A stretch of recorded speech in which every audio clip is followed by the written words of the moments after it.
ভারত আমাদের সাথে সম্পর্ক উন্নত করবার, বাংলাদেশিদের সাথে সম্পর্ক উন্নত করবার যে একটা ঐতিহাসিক অপরচুনিটি ছিল, সুযোগ ছিল, সেটা সে গত বছরও কাজে লাগায় নাই এবং এইবারও সেটা নষ্ট করেছে।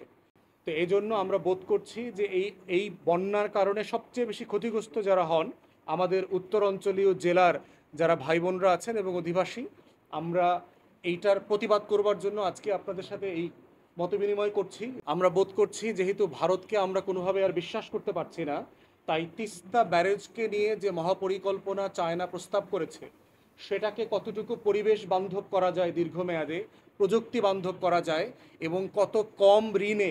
ঋণ সুবিধা দিয়ে আমরা এটাকে বাস্তবায়ন করতে পারি, সেইটাকে তড়িৎকর্মা করবার জন্য, সেটার গতি বাড়ানোর জন্য আমরা অন্তর্বর্তীকালীন সরকার এবং মাননীয় উপদেষ্টা মহোদয়রা যারা আছেন সংশ্লিষ্ট সবাইকে আহ্বান করছি। তবে আগামী পুরো বর্ষা মৌসুম এবং বন্যা মৌসুম তাদেরকে কিভাবে পুনর্বাসন করা যায়, সাহায্য করা যায়, যেই সকল কৃষক ঋণগ্রস্ত হয়ে গেছেন তাদের এই ঋণ মৌকুফ করা, সরকারের বাজেট থেকে প্রণোদনা দেয়া, ব্যাংকগুলোকে আর্থিক সাহায্য দিয়ে কৃষককে ঋণমুক্ত করে রাখা, যেন আগামী বছর তিনি ফসল চাষ করতে অনুৎসাহিত না হন,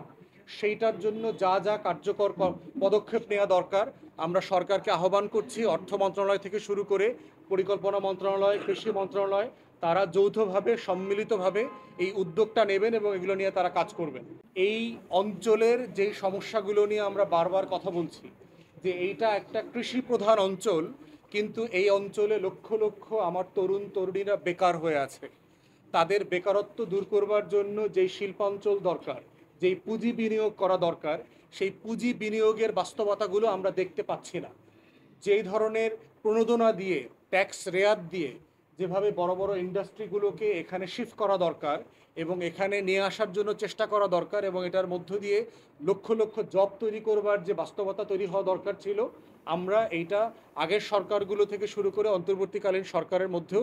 এই রকম কোনো প্রস্তুতি, কোনো নড়াচড়া আমরা দেখতে পাই নাই। তা আমরা আশা করছি সরকারের যে 6 মাস আছে তারা বিদেশি বিনিয়োগ নিয়ে প্রচুর কাজ করছেন, আন্তরিকভাবেই করছেন। সেই ক্ষেত্রে বিদেশি বিনিয়োগগুলোর কিছু অংশ জাপান থেকে যারা আসছে, চায়না থেকে যারা আসছে, তাদেরকে কিভাবে পার্টিকুলারলি নর্দার্ন এই উত্তর অঞ্চলের ব্যাপারে আকৃষ্ট করা যায় সেজন্য তাদেরকে বলা দরকার।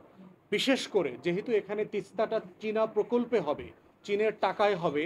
চীনা বিনিয়োগকারীদেরকেও কিভাবে এই প্রকল্পের সাথে ট্যাগ করা যায় যেন এই তিস্তার দুই ধার ধরে শিল্পাঞ্চল তৈরি হয় এবং এই শিল্পাঞ্চলের মধ্য দিয়ে আমার এই